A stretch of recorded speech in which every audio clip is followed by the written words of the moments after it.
HiSec Buyback offers 90% JITA anywhere in HiSec. Simply go to hisec.evebuyback.com, appraise your items, create a contract, and get paid quickly. You're live. Welcome to Talking in Stations, a podcast about EVE Online. I'm your host, Matterall. We're joined today by our panelists, Arsia, Elkin. How are you doing, Arsia? I'm doing all right. Thank you. All right. Caleb, Ayrania is visiting. How's it going, Caleb? Hey, guys.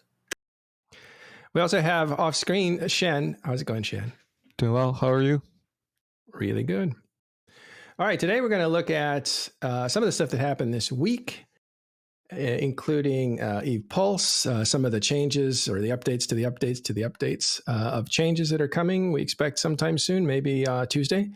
And we're also going to look at some of the battles that were raging this week. A couple of interesting little tidbits about some exploits, which may or may not have influenced one of those battles. Also some big time fighting in Curse. Pochven again active. Interesting stuff going on there. And then later we'll talk to Koko Bryce, who actually has a really fun channel about PvP called ISK Fast, which this guy knows how to market himself. If he's talking about ISK and fast, those two things go very well together. So we'll meet him later. And if you get a chance, check out his channel on YouTube. It's a lot of fun. All right, let's dig in. It's a lot of stuff going on. We'll start with EVE Beat. Should we start there? Yeah. So Community Beat. By the way, I'm kind of new to the Community Beat because it is new. Have you guys been reading it? Should we just tell you what it is? So it looks like the community team has put together a little blog or newsletter, and that's what they've been putting it out. It's not under any one community member's name. It's actually under the community team. So I have a feeling they're trying to... I think they're trying to make the team as a whole bond with the players instead of individually. I kind of get that sense. I could be wrong. But this goes over all the stuff that they want to highlight for that week. And this week it was a community event, the Snowball Fight. This is, of course, for December 3rd. This is one of those plans that's been running for a while, right, Arsia? I don't know how much we've been told about it, but it's this plan that's also including the new and improved CCP TV that they also have in the works. It's like a big community improvement and update and rollout, right? Yeah. Didn't the EVE TV guy just left CCP, didn't he? He said today was my last day about a week ago. Fleabix, I think his name was. I don't know if you guys knew that. Yeah, he just left. Right. And so I imagine it's a high enough priority, they'll probably have somebody else come in and take up the work that he started. And that would be EVE TV, in addition to letting Carneros and other players participate in EVE TV, and also some of the devs play and show you how they play. That's the kind of stuff that goes on EVE TV, and that's on Twitch, right? Yeah, on the CCP channel.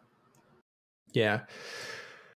So the newsletter, this thing called the Community Beat, again, is something that actually I think it started on the forums. And what one of the devs would do, that dev left as well a while ago, was just putting on all the stuff that was going on in the community all in one thread. And that was kind of a little newsletter inside the forums. It didn't get much discussion, but people were very thankful, and they were saying that in the comments. So I think they elevated that to like a blog, and that's what we're seeing now. Yeah, it's folding together of all these things. The same with the shout outs that is now all the partnership stuff, and you got PushX rolling on screen right now. That it's all like, as far as I can tell, it's this big remake and reshuffle of a lot of old things in new and modern version. And I'm actually kind of impressed at how that development is actually going. I think they're doing really fucking well. Yeah, PushX being a moving alliance or actually corporation, and they will move your stuff for you for a fee. And that's 10 years of service. That's amazing that it's been 10 years for PushX. I only heard of them maybe 5 years ago. And you might have heard of Red Frog or Black Frog. And those were also a moving company. So those two groups are two of probably more moving corporations that'll help you move your stuff. I kind of love those service organizations. Yeah. All right. PushX and Red Frog are both fantastic. I love other people moving my crap, so I appreciate the services that they provide. Do you actually use them? I use both of them at different times. Right now, PushX has that discount going on, and I find I like them better for like low stack, and I like Red Frog usually is a little faster if it's just HiSec moving. Wild. All right. I have always moved my own stuff, and I've wanted to use them, but I just thought it was. I don't got time for that unless it's like really urgent. Good. Unless it's really urgent, I don't got time for that. So this is Caleb. This is something that we talk about, right? Offloading certain parts you don't like to other people that are willing to do it. Yeah, I'm a huge fan of anything outsourcing. And I think we should also mention that aside from the organizations like Red Frog and PushX, there's also free entrepreneurs that will move your stuff for you if you make your contracts. So let's give a shout out to the independents as well, which often move things a little bit faster, actually. Oh, yeah. But these guys have like insurance or something. Anyway, celebrating 10 years, look them up, PushX. Also look up Red Frog. And just make a courier contract because freelancers will come and take it for you. All right. Other stuff that's spotlighted is the Art Corner and a Sino Vigil, which is a tradition. So they're talking about different things there. All right. Shall we? So that is the community beat. EVE Online anniversary. Let's see what that's about. Oh, that's right. Japan localization. Basically, you can play EVE Online in your native language, Japanese. Is 1 year old. That happened a year ago. And they celebrated when it started, and they're celebrating the 1 year anniversary with some skins. I did the Sakura skins again, the pink and blue. Yes, Sakura or Sakura. Yeah. You would know better than me, right? Well, the skinning game is like Sakura. Normally, like Sakura is like when you conjugate Sakura. Like Senbon Sakura is 1,000 Sakura, which are the cherry blossoms. So I don't know if they're using the Z for any specific reason. I'm going to assume yes. All right. The next thing is the Capsuleer Chronicles, the new EVE comic series, and they tackle. They tackle Edencom, don't they? What do you guys think? So I think it's gorgeous. Let's just say that it looks really good. The artwork is amazing. I don't know how critical Arsia is about all the lore stuff. So the comic is definitely work that's really well done. The RP community obviously has dissected every little inch of every little part of it. And it's kind of cool as somebody who participated very heavily in the invasions to have a comic about a Capsuleer during the invasions because I lived that experience.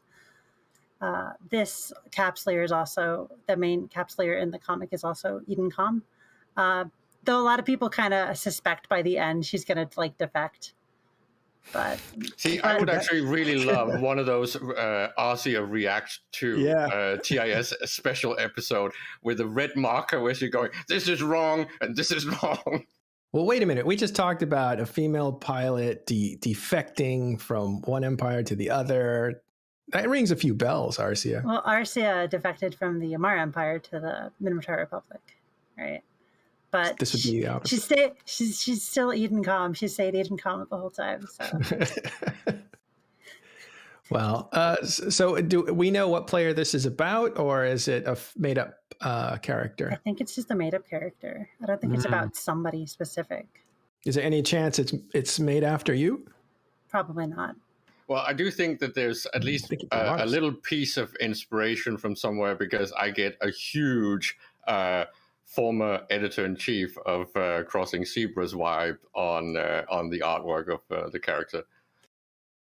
Anyone that remembers Naiden and Naiden's actual artwork will most likely agree that there's a lot of overlap. Yeah.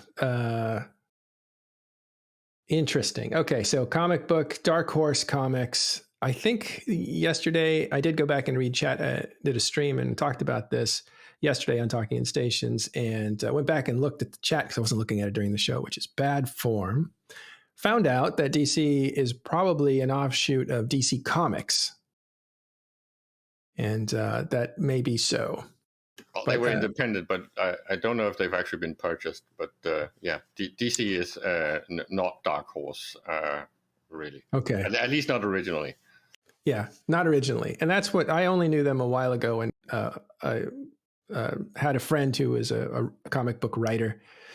He's the guy that put me into that Star Trek comic. I think I showed you guys that. But anyway, he worked for Dark Horse, or he authored for them or whatever.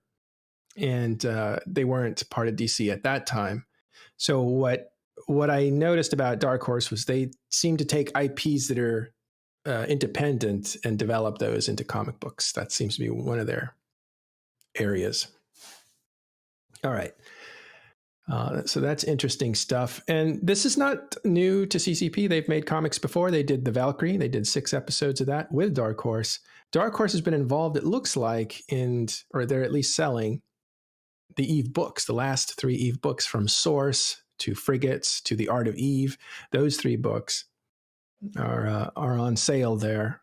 So I wonder if they had something to do with the publication, because Valkyrie, that deal was done and happening before the books came out. So if they continued that relationship, that would make sense. I personally think that CCP has put a lot of investment into their world and their lore in the last year or two, last couple of years.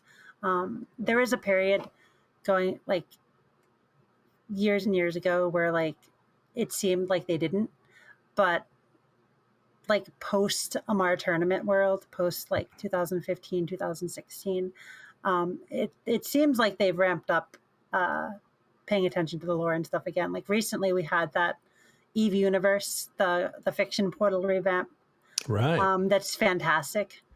And we had things like the EOM event that was really well done in a way previous RP lore live events weren't done, because it was done in a way that everybody both knew about it, could participate, and had like reason to, because they wanted like the dreadnought kills and shit, while still having like obscure stuff about it for the people really invested.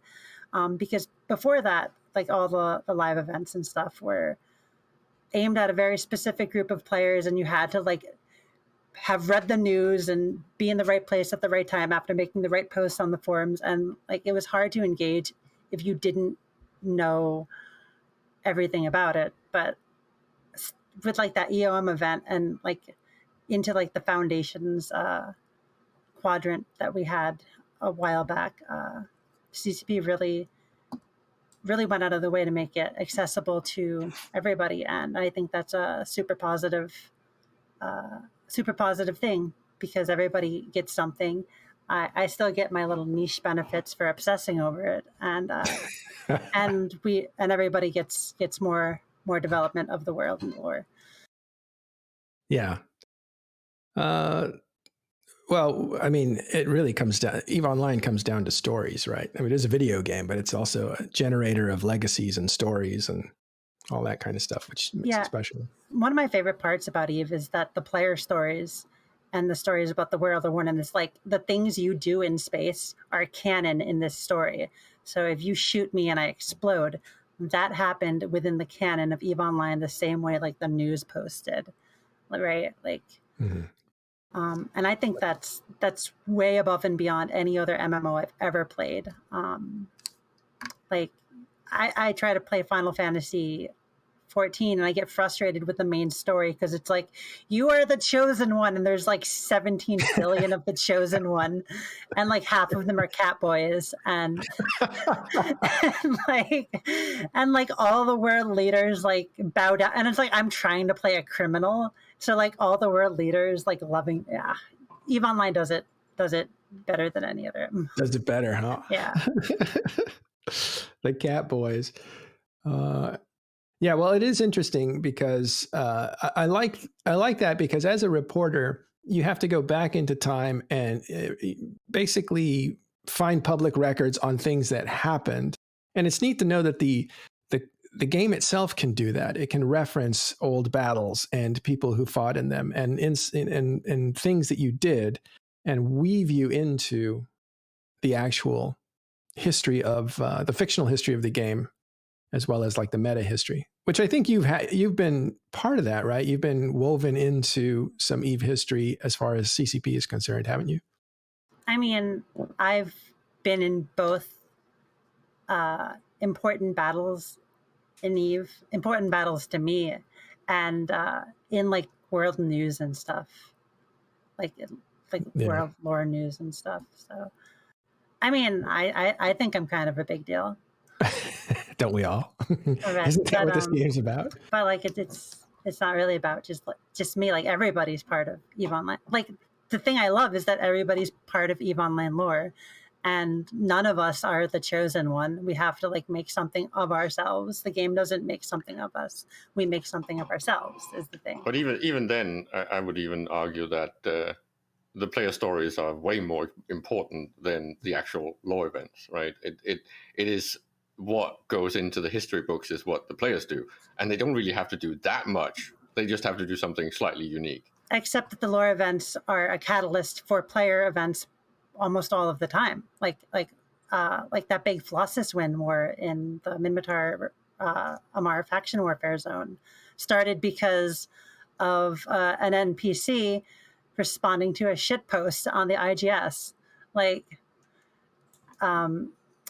I think what parts are important or what parts aren't important are relative to the individual. To me, a lot of the biggest fights in the game's history aren't particularly relevant to me because I'm not in a null block and I don't enjoy those kind of fights, and I find the lore more interesting than that. But thousands and thousands of people loved those fights. Right? I'm not objectively right. Well, yeah. Some of the people who are in the fights, they like knowing they participated in them. They don't necessarily like the action, or maybe they do. It depends on, some do, some don't, I assume, right? Yeah, it depends on the tie-dye and how grueling the fight is. A 12-hour fight by any measure is not exciting. It's more of a moment, but it's not exciting gameplay usually. I could be wrong. Yeah, it depends on the person. Well, listen, talking about this reminds me of having the character get developed into something of our guest that we're going to have in just a second, and we'll talk to him about what it's like creating a persona, which he's done very well. So we're going to now introduce Nick. I don't know if you have the website for ISK Fast. Let's get that up. And we're going to watch a little bit of the latest video here from Koko. And then we'll be back to talk to him and meet him. Is it wrong that I'm having 2004 flashback on this? Why is that? The get rich fast stuff. Yeah, I said that earlier that it's that's good marketing right there. Thank you. Yeah. Oh, hey, Koko. I don't know, Nick. Is it hard to play it? You don't have to play it if you don't want to. We can refer to it later. We'll just make sure that people know where to go. ISK Fast on YouTube. The creator of the videos is Koko Bryce, who's with us now. How are you, Koko? Oh, you just missed Koko. I'm Marvin Gankhouse, so it's easy to confuse us. We have the exact same voice. But Koko is the member of our team on Earth who uploads the videos to YouTube. I live in New Eden, of course, and I have other team members with me, you know. So it's very nice to be here. Thank you for having me. Earth Very is nice. just a myth. Earth is just a myth. I don't believe in Earth. Yeah, well, I hear you have an Irish guy on staff. Now I spend a bit of time in Ireland when I'm on Earth, and that's where I picked up this accent. All right. It's not synthesized. Okay. No. Good. Okay, tell us about... Are we going retcon on this? Is this going to be as complicated as the MCU and the expanded DC universe? Because now I'm just confused. What is this Earth and what is this time that you're talking about with uploading? Yeah, well, we need someone on Earth for access to YouTube, obviously. What is Earth? It's Earth, yeah. Right. It's this little planet. I'm surprised anyone's ever heard of it.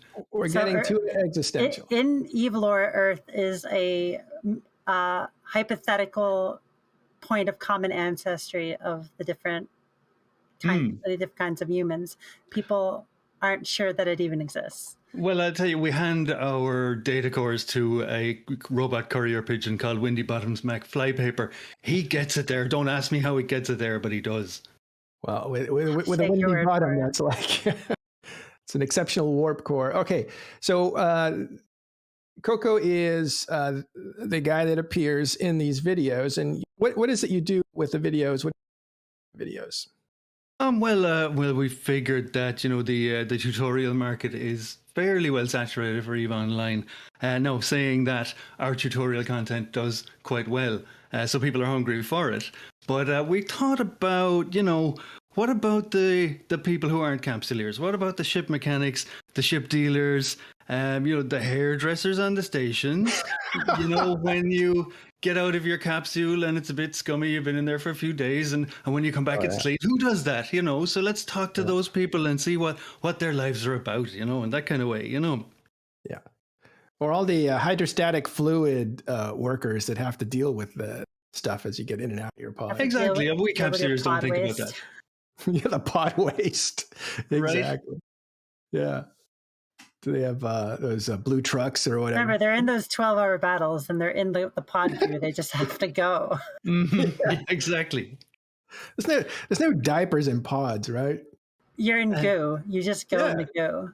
And it filters it out. If there's a filtration system, so you don't poison yourself by okay. I didn't know that. body. It works pretty much like a uterus, just saying. Right, yeah. They're fairly slimy affairs, our capsules. Yeah.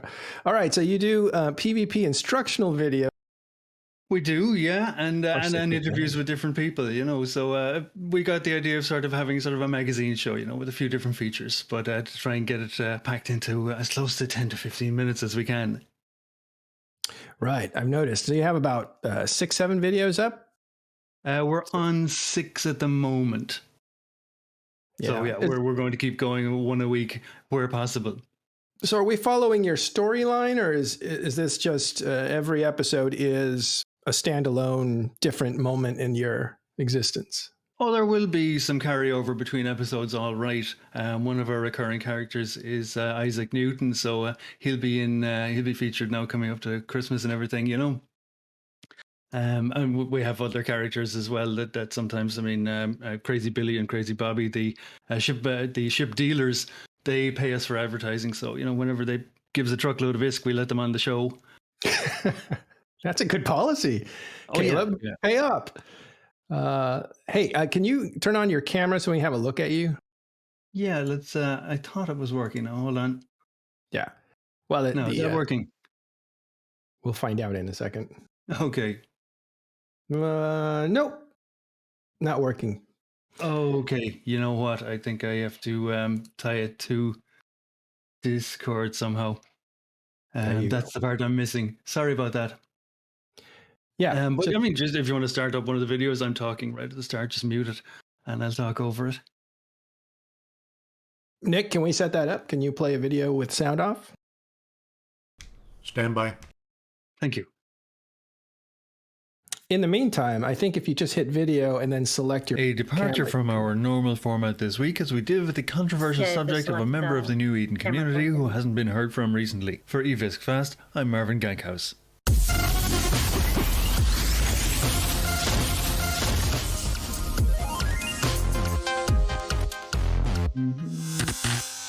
Okay. Greetings, friends, as Gank Marvin used to say. Did that Gank work? Marvin, who is somewhat similar to, but a complete Did we word die? about Mr. Marvin, who is not me, who he is, what he died. does, and what makes him tick. Are we offline? Okay, I think we're up now. Marvin ganked us. Yeah, the video. Gank Marvin Cam was seems born to want to in come. the space sometime before the Earth year 2021. All right, Nick, He stop the YouTube semi-pioneered video. the concept of the show. And can you check your stream? Why do we stop? We're back on? YouTube. You should ganked still be us. on. No, is. it died. It died. Think it's. There's something right. One of the videos is running now. Yeah, I closed off the video, so it's off. That may have been the issue. Retro. Pescatios. Meh, meh, meh. All right, well, people will come back. Yeah, I see it streaming. Do you guys see it streaming? Yeah, I think Yeah, we're live okay. Folks are saying we're back on. now. Okay, sorry about that. We're back. All right. Live on Twitch TV. The trouble with live TV these days. Evidently, the engineer did not get his Scooby snacks in time. Right. Live TV never goes right, folks. All right. Okay, but we haven't solved our problem. We still can't see you. We see a gray screen. At least I'm seeing a gray screen. I think I see that as well. But well, anyway, Okay. we'll try to work around it. We got to look at your character. So That's again, exactly how I look. So yeah. yeah. So Koko does PvP instructional videos with some comedy, RPing as well. So you're Very much. so you're actually learning. You're getting to know the character, which is something that we were just talking about, is the characterization of players in EVE Online. Mm-hmm. Do you have a lot of fun doing this? It's a lot of work, I'll tell you what. All I these little know, bits of imagine. animation and everything. But yeah, I really dig it. It's great to have a creative outlet. Yeah, absolutely. Yeah, it's my favorite thing at the moment. But holding down a job and everything, and it's really hard to get it done, so it can get stressful. Do you do it by yourself? Pretty much, I write just you and your drone. most of it, and do the production. And we have other team members who are in charge of. We have somebody on legal who's right about everything all the time, so she's very good to listen to. We have another guy who's spearheading social media, and he also takes care of the more agricultural side of the business. So he's known as what is known as a long glove man. So he's very handy to have around the place. I don't know that term, long glove. It's a veterinary term. Oh, he's into agriculture. That's right. Okay. Yeah, All and right. social media. Oh, I know what this is. This is like from my childhood with All Creatures Large and Small. Yeah. Okay. Where do you get? When do you decide like this is worthy of putting up on or sending it to YouTube? Like this adventure is worthy of it. Like what's some of your criteria? Well, you as regards being funny, always does you a lot of favors, and in any market you need a unique selling point. So I saw a gap in the market for funny stuff, so I said I'd go with that, and the tutorial stuff everyone loves anyway. That's the main thing that EVE Online YouTube customers digest. But pretty much I'm just in a whirlwind now of getting stuff out. So I have to think up of something every week. But when I'm not doing that, I'm out trying to kill people. So I have a big database of PvP footage that I can pull from. So I just pick out the best few clips that I have every week, put them up at the end. I'll be working on some sort of a tutorial thing, and in between then some me acting the fool. All right. So it's not necessarily the latest stuff. It's something that you think up and then you apply old drone footage to what you're. Oh yeah, and now I launched a video last night, so now I have the job of thinking of something again. But Sunday, Monday is my days off. Okay. Yeah. It is a lot of work, isn't it? It can be. Yeah. And then and so do you do stuff like what's your internal sense of this is good enough? Like is it totally, or do you bounce it off somebody saying is this funny or? or do you have to know? Well, yeah, I'm my own harshest critic. I would run ideas by team members and everything. Like our legal lady, she's very important now to tell her. If I have an idea for something, she says, "No, don't you dare do that." Then I know to back off on that one and think of something else. But yeah, generally, no, it's me. What I think is funny and what I think people need. What people would want to know. Yeah. So okay, so when you're doing it, you must have an. Are they new players or are they more advanced players? How much of the game do they have to know to be able to get something out of your? Besides the humor. Oh, sure. Yeah. Well, I mean, how many raw beginners guys are there on YouTube for Eve? Thousands. So I kind of I wanted to go a little bit more intermediate. Yeah, and I always say, because I had some background in this, that you want to, when you do learning classes, you really want to focus on intermediate, not beginners, because nobody stays a beginner very long. Well, Eve, yeah, they stay longer in Eves than in most other games. But no, you're dead right. Once you get a year down, you know what you're doing. I didn't know what I was doing at a year in. I was about to say, at a year, you're still a fucking noob, massive noob. Fair enough. Yeah, no, good point there. I spent my first year completely solo, almost. I knew a few people and I did a few fleet battles and everything, but mainly I picked up the first year myself, and then I started making good friends. Being solo for the first year was like why I didn't know what the hell I was doing. Year 2 or 3, I started to make friends and learned and got not good, but not bad. Not bad. All 3 of us started that way. Then we were solo the first year.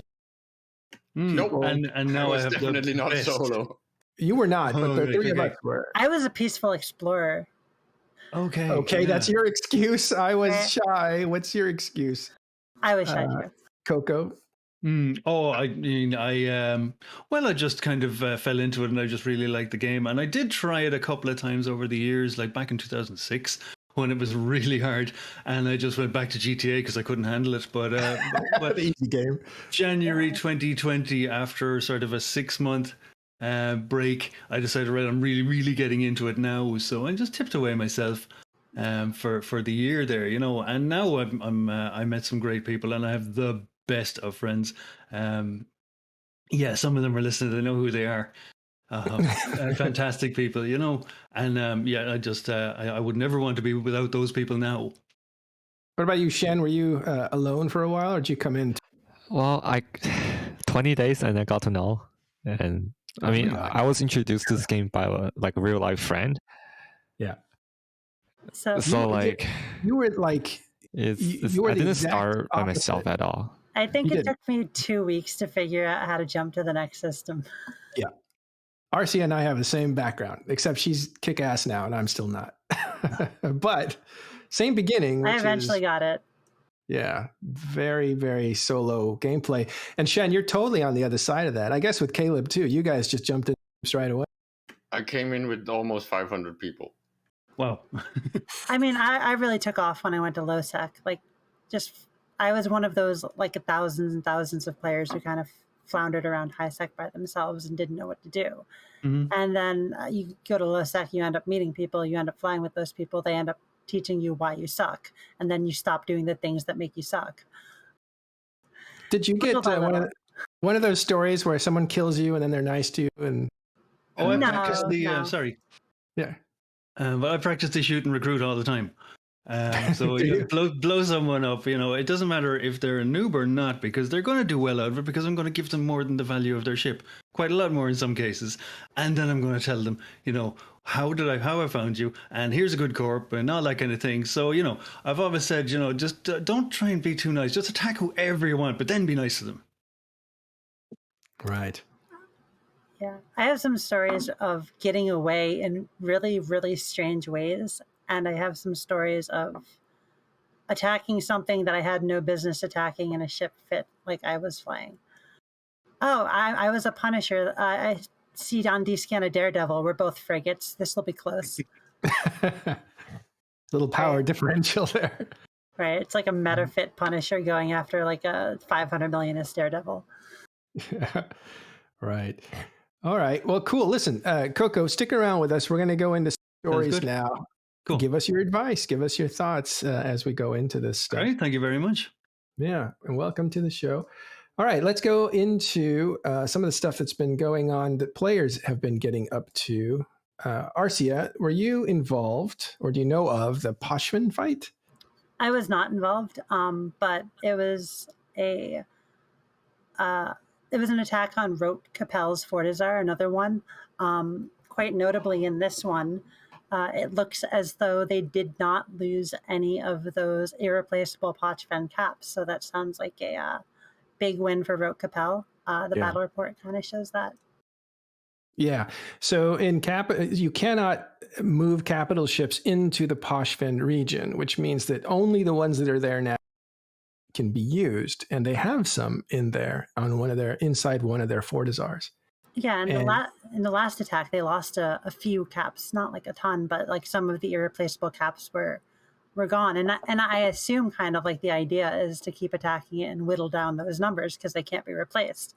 But I think it is very notable that they did not lose any of the caps that were deployed in the fight. So no irreplaceable caps were destroyed. I think that's really, really big.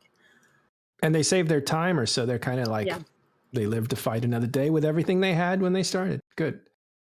All right, so that's Rote Kapelle. They were helped out by people that are friendly to them inside of that space, right?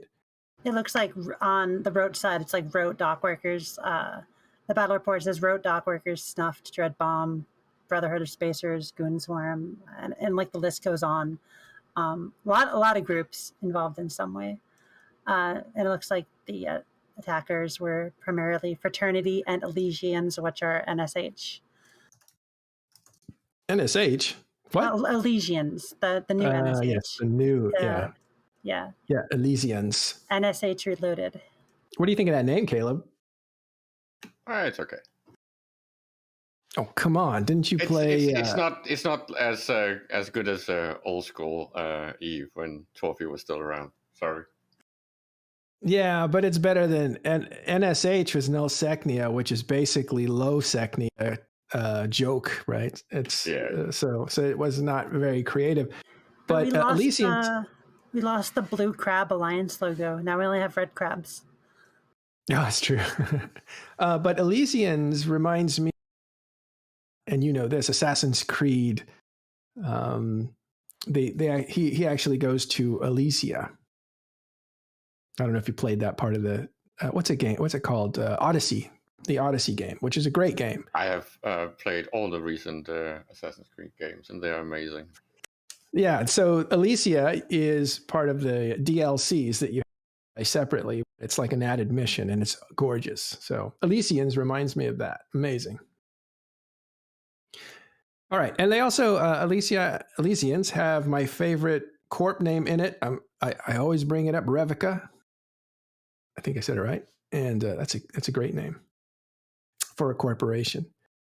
Okay, so that's what happened in Pochven. There was our save because it was an armor timer, and remember those capitals. If they're inside, of course they can be moved, but everything inside of Pochven drops, right? So like wormhole space, no safety, no asset safety. It's really easy to get stuff out, though. Is it? What's the latest technique? Most kind of stuff. I mean, wormholes spawn in the systems, like to close by systems. You can just filament a lot of stuff out too. Because we lost a Citadel in Pochven pretty recently, and we had a lot of stuff in there, and we were able to get basically everything that wasn't in an AFK person's hangar out in like the night it was put in the hull, right? Like in not that long. Okay, 15 battleships, fleet up, filament out, drop them off, come back in your pod, grab 15 more battleships, filament out, and like it's a lot easier to evac than wormholes. Oh, okay. Well, yeah, made easier by filaments, I'm sure. Filaments and like the controllable wormholes and just all sorts. Filaments like a one-way ticket out of the region, and you take your stuff with you. So, but you can't use that.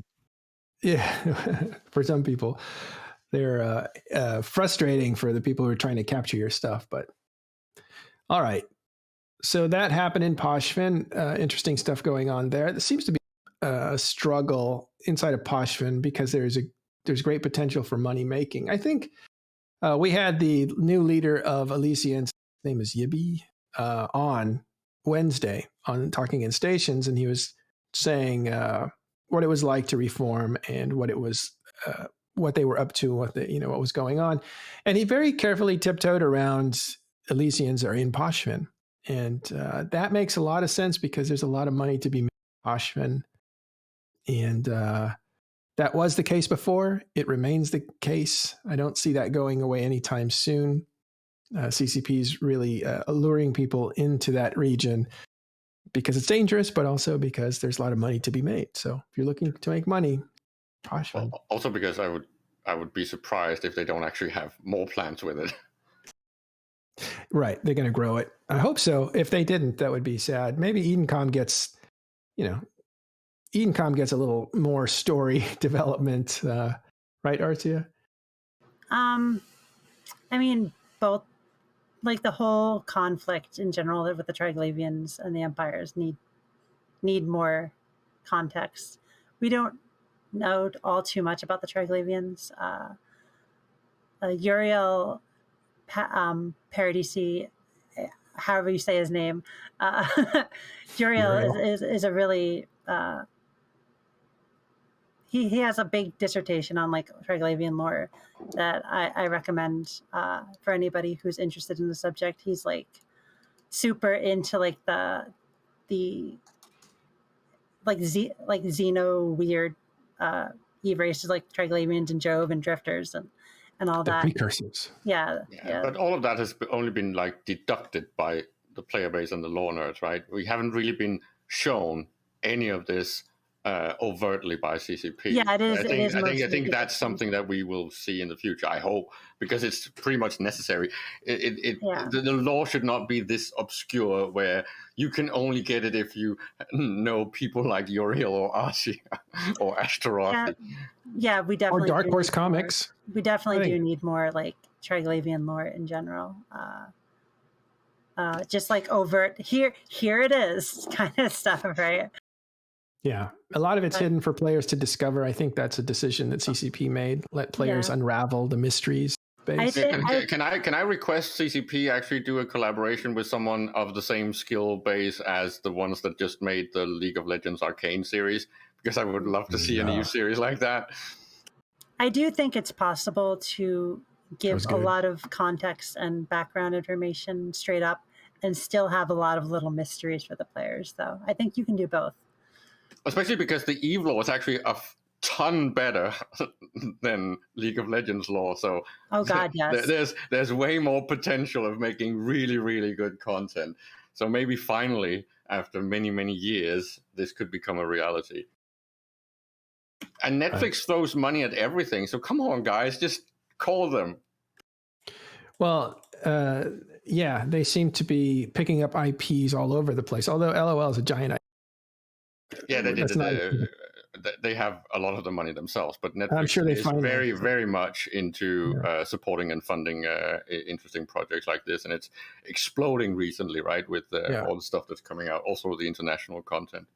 Yeah, it's very interesting if we could divert for just a second to real life that film studios used to, the reason they existed for so long was because anything that was approaching their scale, they could be bought because they could be seen coming, right?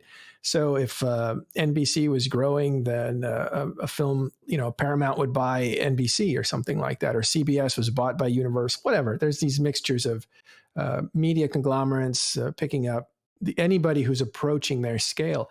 Well, the internet changed things so fast, and online streaming changed so fast that the only one to survive was Disney, because they blew up. They bought Marvel, they bought Lucasfilm, they bought a bunch of others, and they grew so big so fast to compete on that level. Is the only way they could do it. It's also because they had so many. They had so many IPs already, right? So it became easier for them because everything else had exploded and scattered when it comes to who was holding which IPs. Because the time was weird. This is why you have that whole Sony and and Marvel drama with what characters can actually be represented. At least, as far as I know, CCP and Berlabis actually has full ownership of all IP stuff when it comes to Eve. I zoned out for like 2 minutes and we're talking about Disney and I'm like, what? Where am I? Sorry, I bored you. No, but we were talking about how Netflix and these media groups now that do film came up so fast they couldn't be bought. They were too big. Amazon can't be bought by MGM. It's the other way around. Paramount can't buy Netflix. It's the other way around. Mm-hmm. So they're the ones that are really dictating what kinds of stuff gets made. And Netflix's strategy is to build local, basically take films from, say, Thailand and just put good language, good language localization, basically. And that Thailand film will play in the United States and the other way around. So they're really financing local, or not local, but intercontinental films and content, and then just making it accessible by other continents. And that's a big part of their strategy. That's why we saw Korean Squid Games, right? That's why we saw Spanish The Heist, or whatever it's called. So that's working out for them. Semba Bruja, right? Always a witch. Is it Mexican? Or is it Brazilian? I thought Squid Games was a show about Caldari faction warfare. You're right. All right. So turning back to Eve and some of the IP development they could do, hopefully we'll see something like Arcane, which if you haven't seen is pretty amazingly polished on Netflix. It's really good stuff. All right. This week I actually realized that you can get many of the old sourcebook stuff digitally from Dark Horse, which I think is kind of awesome. Yeah. They were selling the books there. I don't know if that's a deal they made or if they had a role in the publication. We were talking about that earlier. But back to battles, dude. Don't take me off. Let's go to the whole Abyssal module on Titans. What the heck happened there? So there was a bug that was deemed an exploit that allowed Titans to use Abyssal siege modules. Siege modules are the special modules for dreadnoughts that stop them from moving and increase their damage and survivability many times over. And having these on Titans is completely absurd. It was deemed an exploit because it was not intended. And there's some drams over it, wasn't there? Right. So there was a battle that was going to happen between... Shen, help me out here if you can. You might know something about this, but Snuff was attacking or about to attack or bait. Was it Fraternity? Yeah, so Snuff has deployed or anchored or trying to anchor a Fortizar in Caldari Losec, which is right outside of Frat's doorstep, right? As their first attempt or first step to do like the whole Frat invasion type of thing. And during the anchoring timer,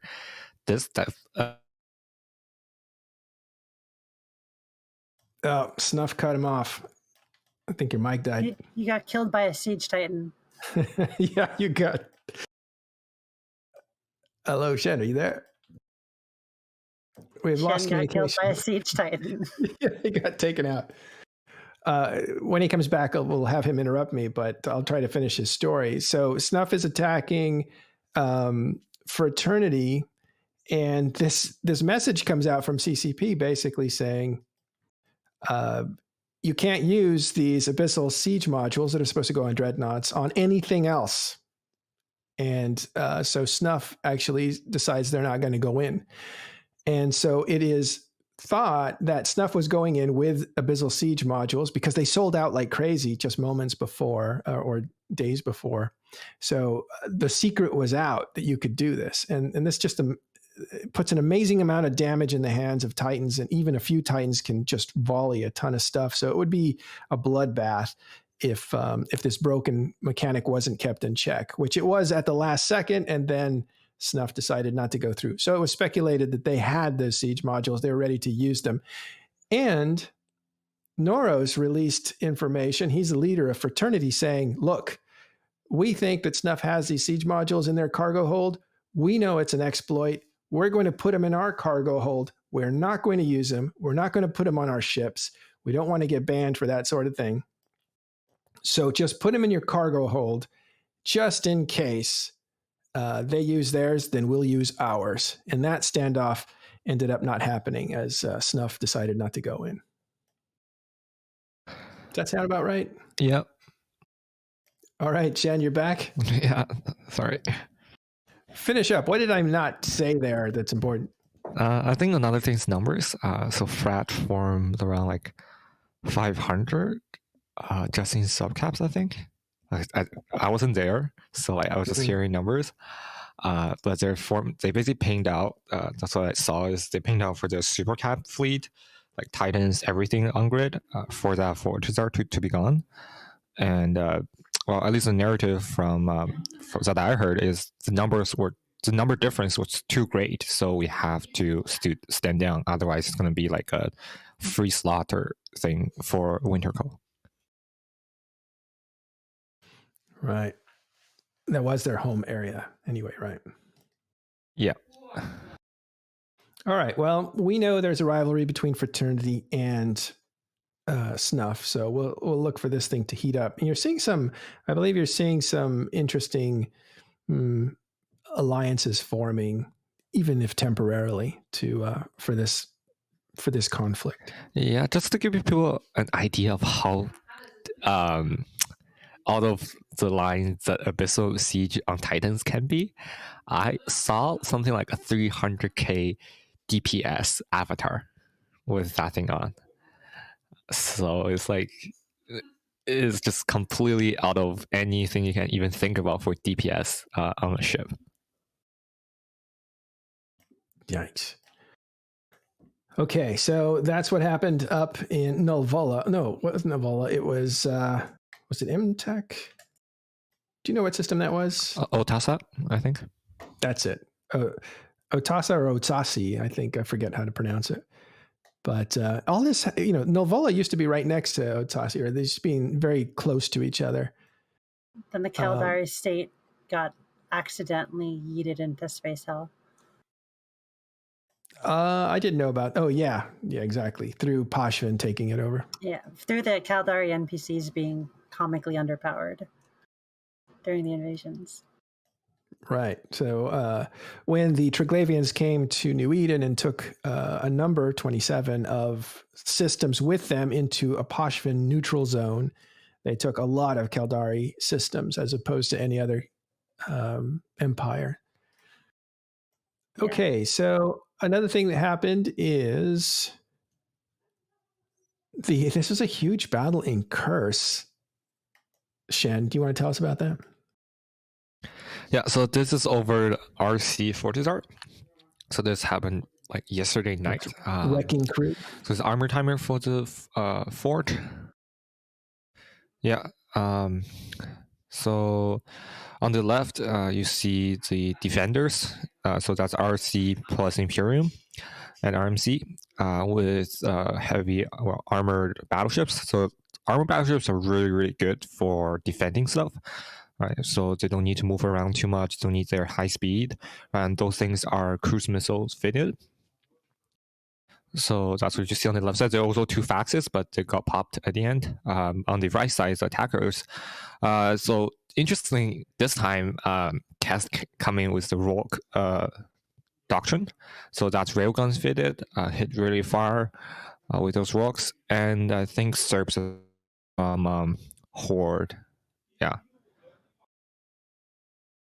I mean, I think at the end the objective was succeeded, so like the fort got repaired, and its score was pretty bad on the Pappy side. Looks like 33 billion lost on the Imperium RC side and about 70 billion lost on the Poppy side. Yeah. And the objective, what did you say? I think it was fort repaired. Yeah, fort repaired. Yeah. So objective and the ISK war secured by Wrecking Crew and their backup, the Imperium. against the former forces of Pappy. Can we finally retire Pappy and start thinking of them as a different entity? Since Legacy doesn't exist anymore, that was a big part of it. We'll talk about it. All right, and that battle came out to 100 billion, which is no slouch. Yeah, that's a big one. I mean, a lot of battle happened in Curse. This one, there's another, I think, Initiative Fortizar that was also fought over, I think it was last weekend. That also created like a decent sized fight. And with this fight, with any other like decent number of fights, all the tie-dye is really, really bad. It's like, I think it was 10% or something like that. It's like over 1,000 dudes in one system fighting it out. So it's not really like the most enjoyable fight, but it's a big fight at the end. Hey, let's talk about that. Let's have some fun. Thanks. We've covered the battles. We've talked to Koko about his channel, and we've done the CCP news. Now let's have some roundtable fun and just open discussion up with our group here. First question I want to tackle, if you guys want to tackle it with me, is something that I just brought up. So Raza Greywalker says, nah, still Pappy. He likes the name Pappy. I don't know if he's being sarcastic or not. But Pappy, why does that name still work? In some countries, it's your father, isn't it, Pappy? Oi, Pappy! Yes, and in some, it's, I'm thinking Miami here. Nick, you're from Florida. What's a Pappy there? That's your, that's your daddy. It's your daddy. It's your boyfriend. Hey, Pappy. Yeah, or your sugar Pappy. So, okay, so it still works in social context, but here's why it doesn't work anymore, because somebody said, why would you change it? And the reason is, I mean, I guess it's actually a very stupid reason, but Pappy is based on tappy, which was an insult to test for being, instead of people saying test, which is kind of a neutral word, they said tappy, kind of like tapioca or whatever. So it really agitated Billy, I think, and other people who were like, don't call us tappy. And as soon as he said that, boom, everybody's calling them tappy that wants to insult them, including like an Elise Randolph back before he was part of CCP. So tappy stands for Test Alliance, please Ignore. Exactly. And those are basically the initials of Test Alliance, please ignore, which is the actual name of Test. So why is it offensive? It's basically just because it suddenly became offensive, right? Yeah, sorry, acronym is the right word. So Tappy, the acronym, was offensive. Why? I don't know. Because I think it sounds a little bit, I don't know, effeminized or something. I don't know. But they expressed like, we wouldn't really like that name. We'd rather, be called Test. And as soon as you do that, then of course they're going to call you Tappy. So that's Test Alliance. Test Alliance was a leader of Legacy. Of course, that has broken up since the war ended. And so I don't know if these groups are all still working together, including Test. I think Test is kind of lying low, aren't they? What is Test doing? But isn't it just becoming, it's just how colloquialisms evolve, right? This is just language. This is Eve language. It's completely fucking natural. Well, there's one. I'll call whatever they want to be called. I don't know what they want to be. I don't know what they want to be called because I don't really interact with them too much, but I'll call them whatever they want to be called. Whatever that is. I don't give a shit. That's kind of our rule about it too. We'll call people what they want to be called. If they say, please don't call us that, we'll stop calling them that. Unless we want to annoy them, right? Exactly what we don't want to do. I mean, I'm from the outside looking in, but I felt like they used Pappy for themselves during the war too, right? Oh, they did. I'm talking about Tappy, not Pappy. But the thing started with Pappy, right? Yeah. Like the conversation. Yeah, so the P comes from... Talk about no blocks and I zone out. Yeah, I know. It's a big gray area too, which I really like. And I totally endorse being interested in real EVE Online as opposed to all the meta naming and word gameplay. That's what I was going to tell you, Caleb. This is gamesmanship with words, isn't it? I mean, that's what all. Not only, yeah, of course, there's propagandist and tribal name calling and stuff like that, which is of course an integral part of EVE Online and has been since day one. But it's also the natural development of our own language and slangs, right? It just becomes part of how we communicate, which is also why you are a requirement on this show, right? To actually explain to people that might not have been playing for more than a year what all these weird terminologies actually are. With tests, I just call them tests because that's what their ticker is. And I'm used to seeing, it's 5 tests because I read tests, right? Well, you're also not... You're not interested in needling people. I've never seen you be interested in needling. If people shit talk me, I just block them. Like, I don't have time for that. And I don't shit talk back. Good policy. But you're also not that much into EVE null-sec policies, so it's really not... low-sec. I mean, people shit talk in low-sec too. People shit talk. Yeah, but I'm just saying that the development of groups and organizations and affiliations and propaganda and hatred and all this stuff, that's not really something that you are taking that much. I do propaganda, but it's like funny. Like when people insult my group, I take the insult and run with it. Like during the invasions, there was the whole EdenCom doesn't PvP, and when we constantly were fighting people, so we made a meme about we don't PvP, all those ships are just falling downstairs. And we just like made a million memes about stairs because we thought it was so funny, to the point that we called our ganking squad the construction crew because they built stairs. That's all they did. Right? So like I play with propaganda, right?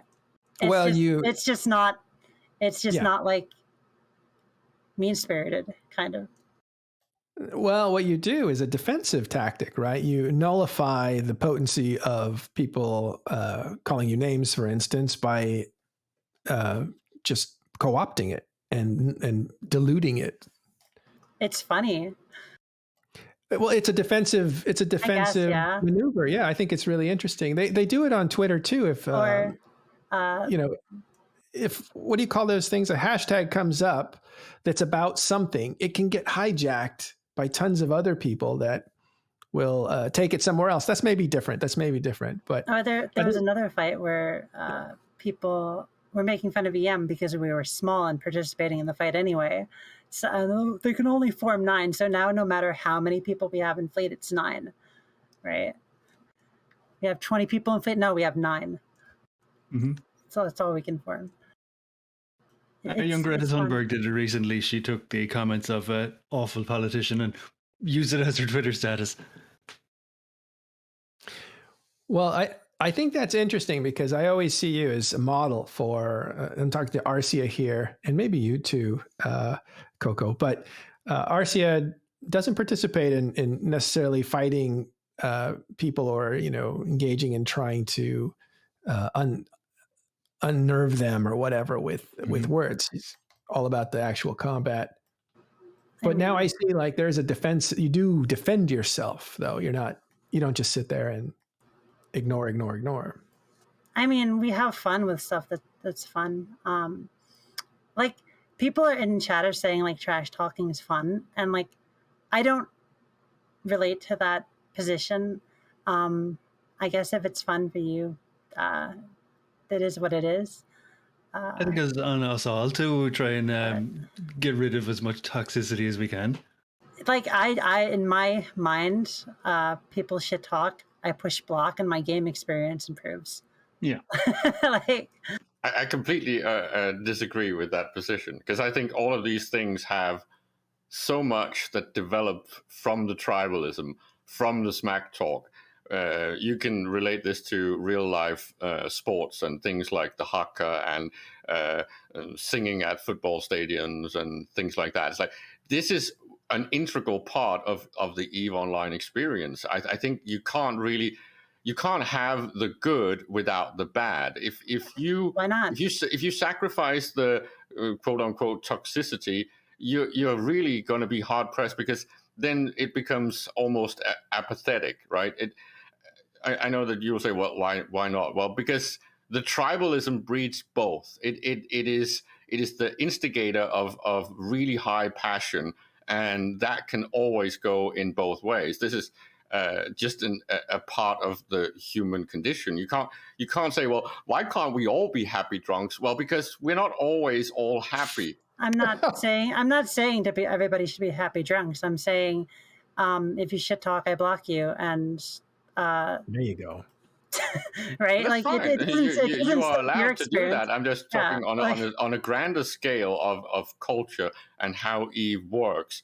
It has both parts. I mean, That is a point, I yeah. never said like I'm gonna stop people from shit talking in Eve. I mean, that would be fantastic, but I know people, like they're saying that people like it. I guess you do you, and I'll do me.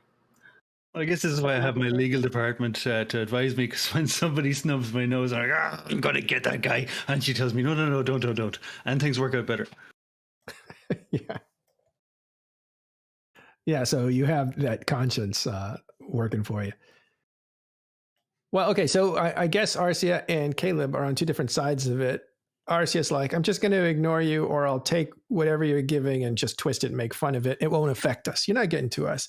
And then Caleb is saying, well, trash talk is part of EVE Online or video games in general, or maybe even the internet culture. That is part of it. And sometimes it's the most entertaining part. Is that fair to say? Well, it's the general attitude that I have about the whole sandbox experience, that you should allow room for all the aspects of the human condition. And this is also why I am a little bit sad that it's becoming harder and harder to actually do scams in EVE Online, because CCP keeps trying to nerf the ability to do so. I think scamming is part of what makes the game interesting. I think cheating and killing other players is what makes Eve Eve. I agree that there's issues when it goes to full-on toxicity and when it spills into real life and all that stuff. I completely agree. But when we're talking about the actual game experience, I'm very much of the opinion that Eve is like a perpetual football Saturday, and everything that is on that belongs here, I think. I don't know. Yeah. Computer games are part of their function is to let you do things you wouldn't be allowed to do in real life. Well, yes. And it's harder to block people in real life, confirmed. Right. It's like this, right? But the thing of it is that really good for us, though, Caleb? Yeah, it is. We are experiencing things that we cannot really safely do in real life. And that also means that you can learn so much from playing EVE Online that in real life is really, really painful, right? The way that we interact with each other, the way that we do backstabbing, the way that we, the whole treachery stuff, the shifting affiliations, things that in real life would be really problematic. We can do that in this game moderately safe. It's not. It's almost too real. When there was that old campaign with Eve is real, and that's maybe its main problem, that it's such a good simulation when it comes to the actual sandbox in many ways, that when you feel the pain of the game, it's almost real. So it's almost like I've written about this. It's like we're all forced into this forced hardcore role-playing mode, which is almost like method acting, right? We're not really taking away the Eve persona at any point in time. We live with it every day, and sometimes the reality blurs. The espionage and treachery is fun. Well, it's not when you experience it. In the moment, it's not. When one of your real life friends backstabs you and runs away with your entire organizational blueprint collection, that's not really that fun. Or when someone just disbands your alliance and lets everything fall apart, that's not really fun. But in hindsight, it becomes an experience that is worthwhile. And this is back to the whole thing of what is newsworthy in EVE Online. I know that Arsia and I disagree on this maybe, but to me, the lore and all that stuff that CCP writes is really only a backdropping. It only functions as like the choir that can comment on the actual, real, meaningful content that the players are making against each other. Personally, And I'm a lot really of it amazed. informs Sorry. the players' content. A lot of it informs the content that's going to happen between the players, at least some of the players. Yeah, but 90% of them don't care about that stuff. To them, it's only what happens with other players, not what the NPCs and the stories are doing. Sure, but then 10% of them do care about that stuff. So it's a subjective thing, like pretty much anything else. Well, Shen? I've said this before. EVE would be a horrible game if it was basically using the same dogma rules of chalk lines on the floor as the backdropping. That would be really, really bad. And again, back to the League of Legends, which I think has a mediocre lore background. EVE's background when it comes to lore is amazing in every way. And the stories that we've been presented with has been really, really good. You can say that there's some critical points that I think that they've kind of put the empires on the shelf and not used them for nearly a decade. But a lot of people agree. Yeah. But I love it. I think it's they've almost like taken the Roddenberry-esque universe concepts and ideas and completely remixed them in a way where they are 10 times better than Star Trek lore or Andromeda lore or anything like that. This is like the proper gothic dark version of it. I think EVE is one of the best IPs out there that is completely underutilized. Don't you think there are too many? I would have thought that a few years ago, but I feel like now there's too many world references in it. And I don't mean like talking about real life, but it feels like all the actors that are getting the attention are actors that are just imitating real life or imitating EVE. Like we've almost gone into, we're imitating what we thought EVE was when we weren't even there, right? This is what we heard. I just don't feel like there's anything original happening as far as meta, except, Koko here is pretty original, right? Thank you. Role playing. Yeah. Some exceptions. But for the most part, like a lot of the themes, a lot of the actions, a lot of the techniques that are being used, to me, just look like real life. Something EVE is real. Exactly. I was about to say, if a sandbox simulation game starts reflecting real life events and real life behaviors, it is succeeding above and beyond. This is what I've said. I have been very critical about CCP the last 5 years, but when it comes to EVE Online as a game, it is still the most unique and amazing product ever made in gaming. But this is where I disagree, because if we're just imitating real life but getting to act like the jerks that we can't be in real life, then all you're doing to me is exercising a safe place to be an ass, which is not that interesting. But when you're front running or leading or evolving culture, when you're evolving language, when you're involving human relations, that's more interesting. Now you're a leader, right? You're not just a follower imitator indulging. What part of EVE Online is like real life? Is it the part where you're coordinating missile volleys with a fleet of battleships? Or is it when you're a 14-year-old commanding a 50-year-old to do this and do it right and do it on time, that is, I think, where, EVE is interesting. That doesn't happen in real life. So like, I don't command battleships in real life. I command battleships in EVE. Does it suddenly become real life because somebody is yelling slurs in local chat, right? Does that make it? No. What part? No. Like real life? There's nothing. That's why we can make. This is not real. It's not even. But I want it to be more interesting. I mean, it's real, but it's not like real life. Of course, it's both. Yeah. Right. Yeah. Like there are transferable skills, organizational skills. I read somewhere somebody said if you manage a big corp in EVE, you already have a master's in business. It's kind of true. It's very true, especially because of the fact that anyone that's actually gone into corporate business knows that there's like two skill sets. Being really good at having many, many meetings, which is something that you're really good at in EVE. And the second is if you're really good at spreadsheets.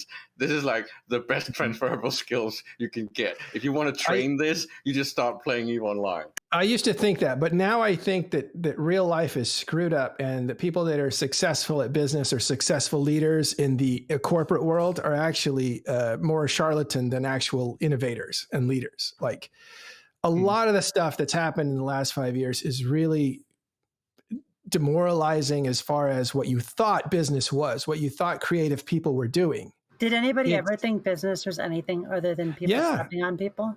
There was a lot of innovation around 2010 that was very impressive. Some of the tools we work with now, some of the people we work with now, but now they're copying each other. And what's worse is now EVE players are copying real life. So we're seeing echoes and echoes of garbage. If you send me your NFTs, I'll double them.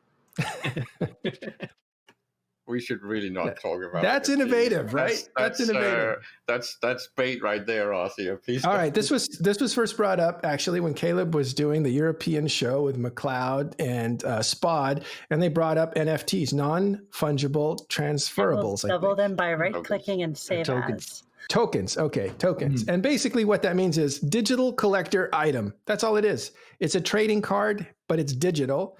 But you own the signed rights, and nobody can take those rights away from you because they're journalized, like, whatever, what's it called? Blockchain. Yeah, it's an ideological affront to everything that is the internet. But let's make it so they understand it. Saying something, okay, so when something is non-fungible, right, that basically means that it's completely unique. It's just another word for that. So that's like works of art, and as I've compared it to things like lithographies and things like that, where you can do limited edition stuff and special edition comic book prints where there's only 200 of them.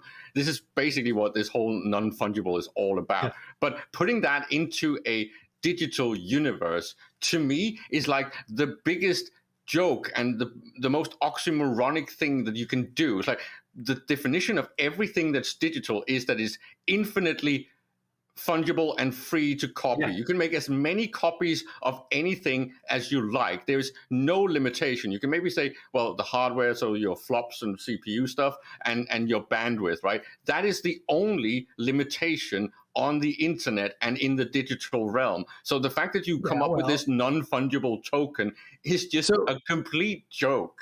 But it's imaginary value. Go. Sorry, it is imaginary value. But as someone who's been a visual artist for years, with originals that aren't selling, somebody says to me, "Why don't you make prints?" I'm like, "Why would I make prints? That's just bull, And you can have the exact same thing as something that's represented by an NFT to enjoy in your home. You just print it out, Saying that, I really would like to make some money off it. That's the same with all crypto. It's like it's a scam. Come on, guys, it's a scam. Just get out of it. Don't do it. Yeah, scam the crap out of anybody willing to buy an NFT. Like legit. Sounds good to me. Yeah. Yeah, all this stuff is kind of a scam, right? It's definitely a scam. Guys. Right click, save as. Okay. Yeah. Well, it's not. But see, the value doesn't come from the item. The value comes from the perceived value. Yes, right. And this is true for real money as well, right? So it does partially. Real money is fake. The way that money fluctuates in value is also about perceived value and trust and faith and all that. But it is still backed by no, it's not, right? Yeah, because it's backed by human productivity. And an army. It went off the gold and silver standard. A few decades back, but the point is that it still has a fundamental backer in there. There is no backer in these things. These things are just all scams. They are completely anonymous. They can cut and run, and no one is liable. I mean, real money is a scam too. People who have it just have it magically multiply by putting it places, and the rest of us fight over table scraps to live. It doesn't. You can't really define it like that. It's the same as saying that shares don't have any intrinsic value. They do. They don't. But they do. The point is that they have an actual value, which is the physical chattels and real estate and everything that is under the ownership of that company. You have a stake in that, which is a percentage of that. So if everything got sold off because tomorrow they went bankrupt, all that value is yours. It has to be paid out to you. only if people agree. And we have built legally, they have to pay it out. Legally means they agree. They agree, right? They have made. No, it's not about agreement. It's a legal stake. It's a legal co-ownership. What we're doing philosophically is basically. This is not philosophy. This is legal fact. Sorry, Matterall. No, it is. No, I'll tell you what it is. It is, if we peel it back, it's an agreement of how we're going to live. We live by laws or we don't. We live by someone's rule. There's different layers of agreement in advance for how we're going to act and behave and what's worth what. If I decide, because I have 20 people who follow everything I say, that a shell is worth something, to those 20 people, it is. Because you can't say that, okay, this is why there's a term called legal tender. That means that whether or not you agree that a dollar has a value, you have to use it for commerce. You are not allowed only to because say no. it has a big army behind it. That's really the only reason. Then we start talking philosophy and the monopoly of violence. But the fact is, you have to adhere to the social contract and the laws of the land. That's just something you can't avoid unless you wanted to go prepper and live in the boons by yourself. We've seen many examples where we probably should be thinking in those terms, but maybe we're way off topic right now. We're a little bit off of topic. Yeah, but this is fun. This is what we do, and politics and this stuff is definitely what we get into. But anyway, NFT seems to be collector's items, but they're digital. But you were saying like that has no value because you just want to. And Arsia was saying just right click, save image, and you have it too. Right. It's why I compared it to lithographies, right? Because unless you break the mold, you can always print more, and that's the whole point with NFTs, and it's the whole point with anything in the crypto genre and everything digital. You can't really say that it's unique. It makes no sense. Yeah, well, you do, but the actual state that prints them tries to make them not easy to copy, and then they say that they have only printed X amount, so you know how much is actually in circulation. The fact that the banks are then just printing virtual versions of this, making loans, that's a different story, and then we can start down the whole fiat currency and fractional banking. All right, well, enough about NFTs, but definitely I said she baited me. She baited me. I said I don't want to go there. It's bait, and you kept baiting. I had a double-plated mallard just sitting off a gate. She basically just threw that parrot out there and then leaned back and went, he's going to take it. And then I sat back and laughed. Is this because Elise is not around anymore that you do this? Somebody has to fill in. Yeah, exactly. Okay, so NFT, we'll close that topic. We'll move on to a few other things. We have some, if you guys want to look, well, we have some, Shen, I wanted to drag you in here, Shen, but what, do you trash talk? In local? Do you partake? Yeah, do you partake in trash talk? We have very strong rules to not even talk in local at all. So, really? Yeah, other than putting GF in local, you're not allowed to do anything in local when there's news, at least. Punishable by what? It's not punishable, just like it's like a rule going around. There's no necessarily punishment. You're just gonna get yelled at sometimes. We have a no shit talking rule too in Alliance. I like witty quips in local. Some guy told me in Null, if you decloak, I'll leave you alone. I said, if I don't decloak, you leave me alone as well. Yeah, sometimes that's bait, but that's another story. But totally. Dude, I love your accent. Irish accent for me is one of the best. Yeah, I don't know many people who can do one, but the American accent in the last episode was on me. Oh, that's so do you do multiple voices on your videos? Yeah, I've had 2 voice actors in, the rest of it's me. Oh, that's funny. All right, so we're moving to the last phase of this program right now, so we can let you go after this. It's called CCPlease. Now, if you know Talking in Stations, we have a channel called CCPlease. It was created, actually the first post in there was Caleb's, and it was this really nice long explanation on a mechanic that should have been fixed or invented. And then after that, we got a bunch of one-liners from people saying, CCP, please make this game funner, you know, stuff like that. So we try to clear the channel out of stuff that's just noise and leave the legitimate CCP please requests in there. So that's where this next segment comes from. It's developed into just as horrible a place as features and ideas discussion forums on Evo. Yeah, except you don't get much time here, but you get an upvote or a downvote, and people get to vote on things. So what we do is we pick the ones that have the best responses, and we'll read those out. So if you want to participate in that channel, Talking in Stations Discord, go ahead and jump in there. And then every week, we'll actually read out some of the good, interesting stuff that people liked. So let's start with the first one from Dragonfire. I should really hand this out to somebody else, but I'll read this first one. CCP, please revise agent mission rewards and LP and also bounty rewards. They're so out of date. Also, part of this, please add update to missions themselves or add new ones and add some variety to mission running. I 100% concur on that one. Yeah, Can I just interject something? We had a really funny discussion the other night in TIS voice where, because a lot of us are actually playing New World, we basically want something like the town boards to be the inspiration for an overhaul of the agent mission system in EVE Online, so we could have new venues and ways to sync out materials from the game.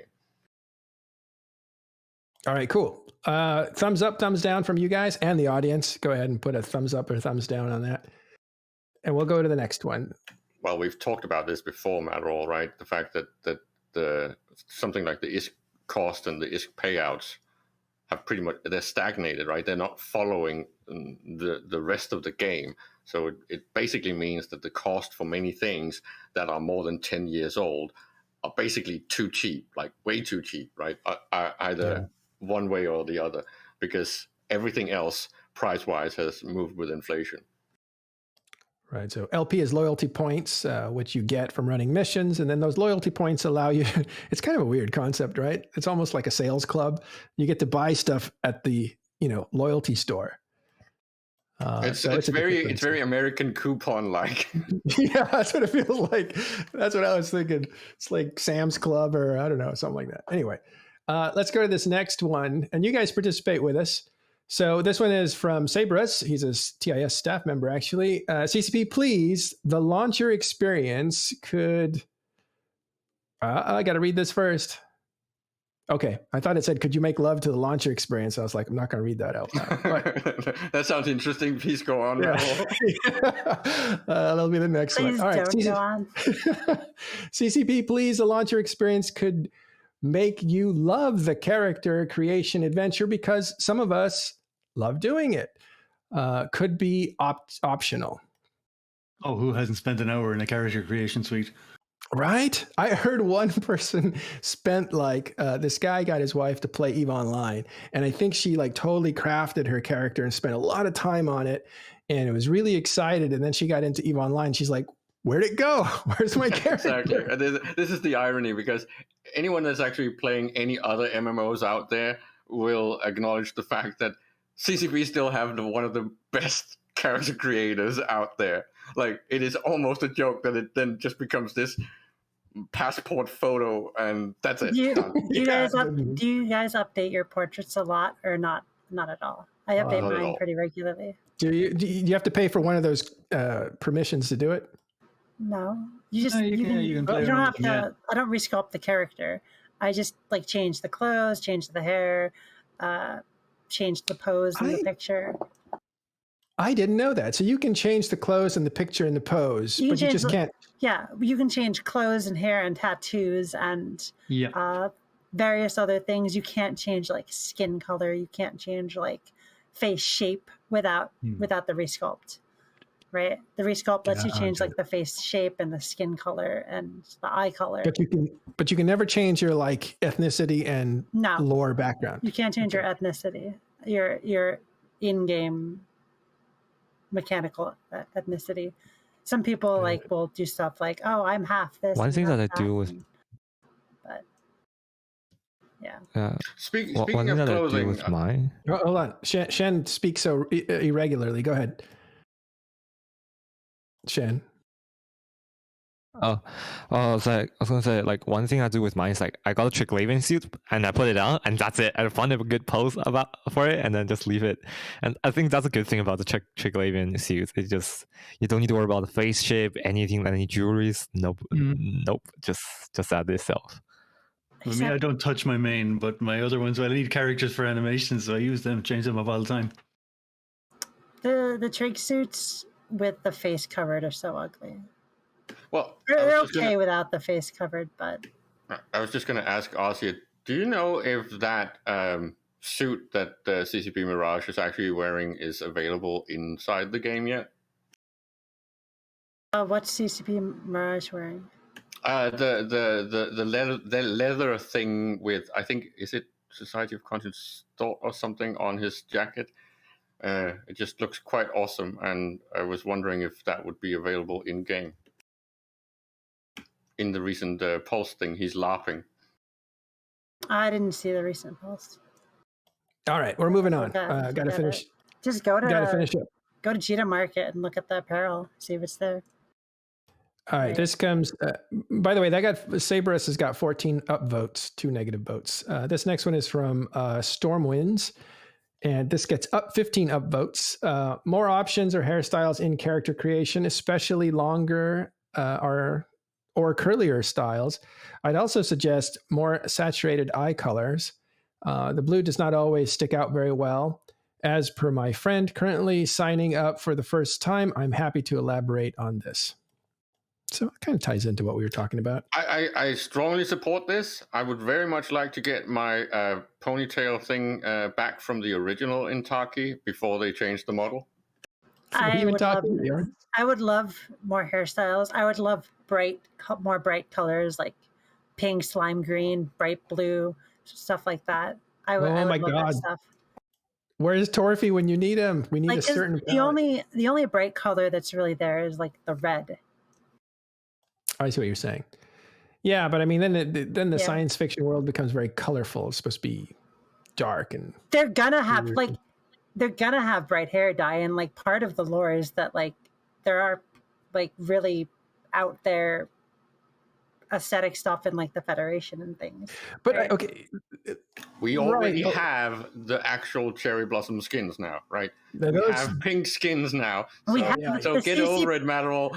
The rule is dead. The CCP TV skins are basically Hello Kitty, right? Yep, they're amazing. That's with a big play button. So. No. So on the Pulse, right? A couple episodes ago, they're talking about the new sounds, and they're showing was it an Abaddon, or it wasn't? I think it was an Apocalypse battleship, and they're showing off how cool and immersive the sound is, but the ship is bright green skinned. And I'm just thinking, if you're gonna want me to like look at the beautiful artwork in this game with the beautiful sound and get immersed into it as a prospective customer, don't brighten the ship with a lime green skin. It totally wrecks it. It shows me it's just a video game as opposed to an experience. But it's a weird thing. I know that you're very much into that whole very dark goth and it has to be very noir, but neo-noir has a lot of color. So it doesn't really make sense to say that we have to stay in these sepia-like tones. We need the neon. We need all the flashy colors.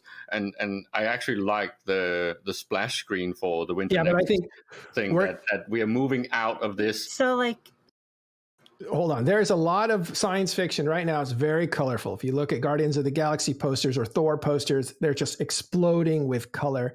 And that's not the way the genre used to be. So like the Eve universe is a grimdark place where people get like massively killed every day in like inconceivable numbers, right?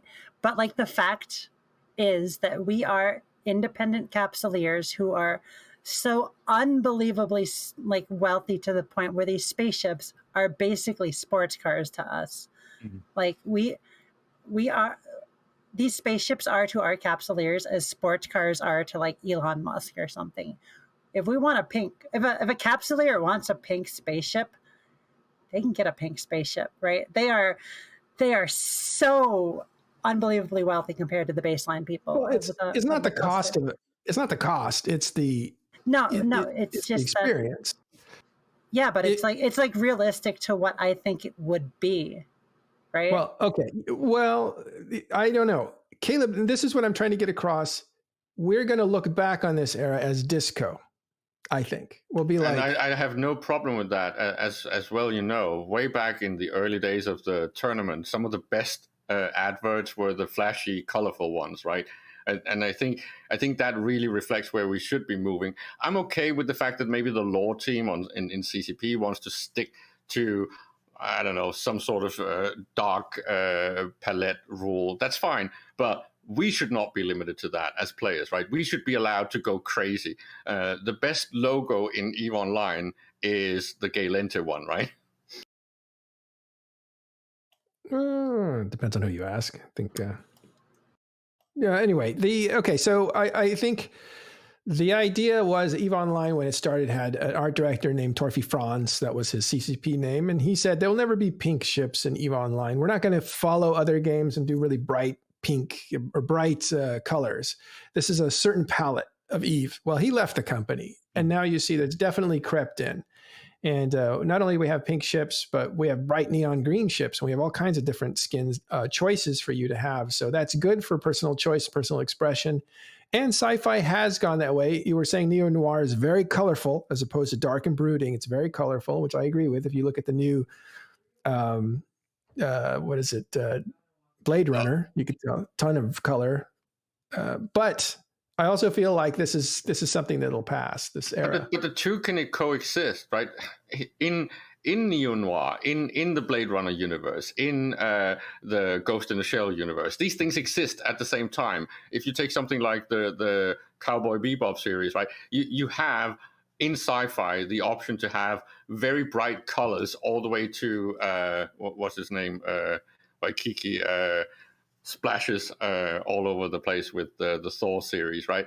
But you also have the dark stuff. They coexist. I do not see why there's a problem. This is also why I'm actually seeing the recent splash for the Winter Nexus thing as a hint at the direction that CCP might be moving. I think it's actually a good idea, especially if you want to be more innovative in things like skins, and if you start having, I don't know, things that you can put on your structures and stuff like that. And if we finally maybe get alliance skins.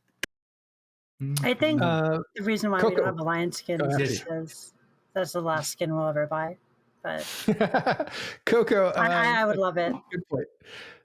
Yeah. You're somebody who puts together stuff. Is it colorful? Is it dark and brooding? What's your style? My style's definitely colorful. But you want those thumbnails to really stand out, And on the subject of our ships and everything, more options are more better. And if I was able to paint my ships, I'd spend an inordinate amount of time doing that, and they would mostly be black and yellow with swear words on them. Well, and the whole point is that originally, if you think about it, Matterall, this was in there. It was in the law, right? The Gaelente Federation is very much like that with the colorfulness and the orgiastic behaviors and hedonism and all that stuff. And things like the Amar are just as garish as the Catholic Church, right? Really. So let's be fair. These things always existed. The only place where you could say all the dark, somber things would have been Kaldari and in Rust We Trust, right? I mean, I could see brightly colored Minmatar stuff. Kaldari is very, very, like, in my mind, it's very like steel and like, what's the word? Practical and not efficient. About aesthetics. I mean, don't they have paint in space?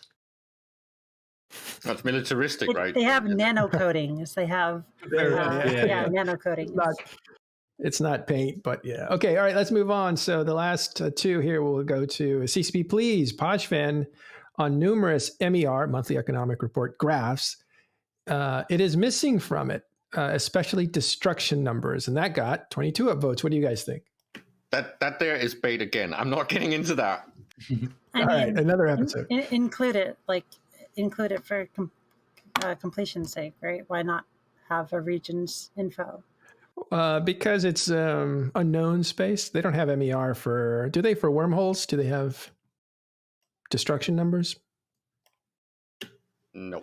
But at the same time, they still have communication towers in Pochven, right? Well, Because I guess they're disrupted because the Triglavians took over the space, right? Yeah. So there's no local, right? Yeah, it's in a weird spot because wormholes and Empire space in the middle there is Pochven. So does it go to the left to be more like wormholes in this case, or does it go to the right more like Empire space? Well, I guess they're just treating it like wormhole then. Yeah. All right. Last one. This is from our Nick here. Perhaps have the Empires upgrade / construct their own versions of Jita Station, albeit smaller, to replace their current NPC trade hubs. Could be partially funded by Capsuleer resource missions. I got 13 upvotes. What do you guys think? Like to do up Amar, Ren's, heck, all those. Yeah, should we get Cool. the secondary trade hubs upgraded first, right? Oh, why not? They upgraded the starting stations. Anybody see that? No, they're all lovely They're now. the air stations, right? Okay. Yes, I didn't know that. So every system where beginners start, the station looks pretty cool. It looks not crap, yeah. Yeah, So it's all downhill from there. I mean, that's building up high expectations. No, well, but the idea, I think, I've always thought it would be interesting to have societal variation in scale, big cities, right? Mm-hmm. Caleb and I talk about this all the time. Like there should be an attraction to being in a big city. There shouldn't be a bunch of penalties making you spread out.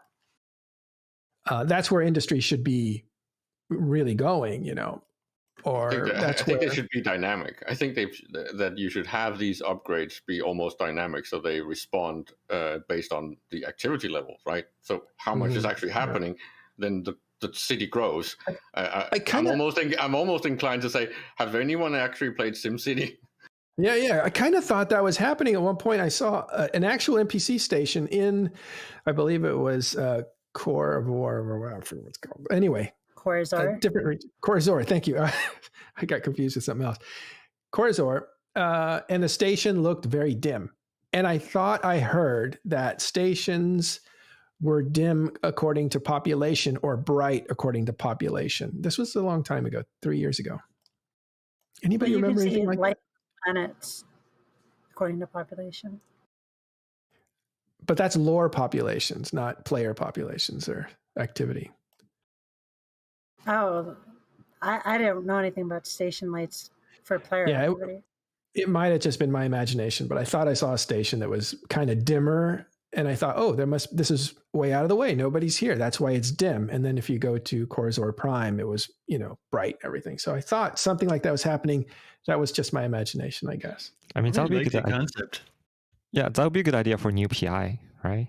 Instead of your own city on a random planet, and then to trade with other people's starbase on the planets, stuff like that, like SimCity, but in EVE Online type of thing. Damn you, Shen. You're trying to bait me too. We're not talking about PI. Thank you very much. These Skylands. Anyway, but if you want people to put down roots and stuff like that, these kinds of what do you call them, mini games, or I think would be totally adequate for that. Who doesn't want to build their? I mean, the survival games are all about that, right? Build your little fort, and add to it. And if you build a fort, then you have a fight like happened in Curse. Yeah, but what's weird about Eve is like I don't have to build anything. I really just have. I drop it down and boom, there it is. It's like instant giant station. You don't have to build over time. You drop down the thing that builds it around it, and you have to wait a day for it to build it. Well, since you guys are actually mentioning PI, which is one of the things that I'm not supposed to talk about, I will segue to Matterall one little thing. I would really like to see Soundwave come back and take charge of EVE Online. He lives a few blocks away. I'll go over there. I know. You can go and ask him, please. Can you get a white van and then maybe just abduct him? Yeah, we were supposed to get coffee at one point, and I never called him because I don't actually know how to get in touch with him. If you can get me in touch with him, I'll take him out and tell him that. The thing of it is, what would have been interesting. Somebody floated this idea. It's not mine, but might have been Araya. He has good ideas. Put down a small station, and then you have to upgrade that station to a Fortizar, and then you have to upgrade that station into a Keepstar. You have to build that thing up. You don't just get it. You don't just drop it. Feeling of ownership really happened, in games like Rust and Ark for the last for the last sort of 5-10 years is immensely satisfying. So yeah, I think that's a great idea. Well, so it's also tied into things like it would be nice if CCP revisited the whole visual aspects, at least, of upwell structures, right? Because it's getting to the point where it's a little bit as boring, in my opinion, as NPC stations. I would love to see it where if you change a T1 rig into a T2 rig, it actually has an impact on what the station looked like, right? Stuff like that. And again, it also ties into the whole thing of some of the old modular stuff, and the feeling of accomplishment would be visualized somehow, right? Because like T2 rigs are really expensive. Yeah. Yeah, I think so too. And I like that progression, right? It gives you something to look forward to. It's not like if I put down a Fortizar, then I just lost my investment on this Astra house. So I don't know. All right. Shen, you have any last words, buddy? I think I'm good. Yep. You didn't waste all your words? I mean, you wasted all your words already? Yeah. I mean, all right. Well, we only allot you like 20, so I'm glad you're I hit my limit, I think. Yeah. yeah. You should. Next time we'll give you 21. Yeah. Right. Thanks a lot for reporting on some of the fights that were going on out there. And Arsia, thank you very much for coming by today. We're going to wrap up now. Is there anything else you guys want to talk about before we go? Can I shout out a couple of little guys? Yeah, absolutely, Koko. Yeah, that would be great. Frosty's OP was very kind to us when we started. Give us a shout out. Got us 80 views overnight. Mr. Unlucky is a Irish streamer, Twitch streamer, who I've never seen anyone blow up so many spaceships in my life. Cougs89, dear friend, I've never seen anyone lose as many ships in my life. Even an Eagle Firefly, great friends of the channel. My team, thank you to my team, and thank you to you guys for having me on. Our pleasure. We want to have you on again. This was great. Fun. Love it. All right. Arsia, thanks for coming by. Caleb, good to see you again.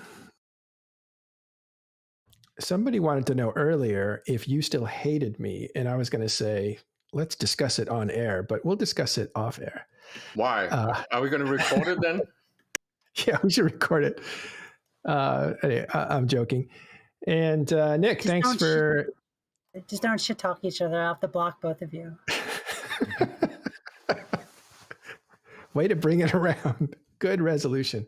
All right. Thanks, Nick, for engineering. And thank all of you for coming and watching Talking in Stations on this Sunday, December 5th. We're heading into the holidays. It's going to be a slow time for Eve, but it'll be kind of a lively time for Eve talk shows. So we'll be seeing a lot more of you as we wrap up this year. We'll wrap up what happened this year. We had a great big war that ended. We'll talk about that, really kind of break apart how it fell apart for the Pappy forces, how Imperium survived the first 6 months of that year. All kinds of stuff to talk about, not just in nullsec. So we'll hit all that stuff before the end of the year. And thank you guys again for watching. We will see you next time on Talking in Stations.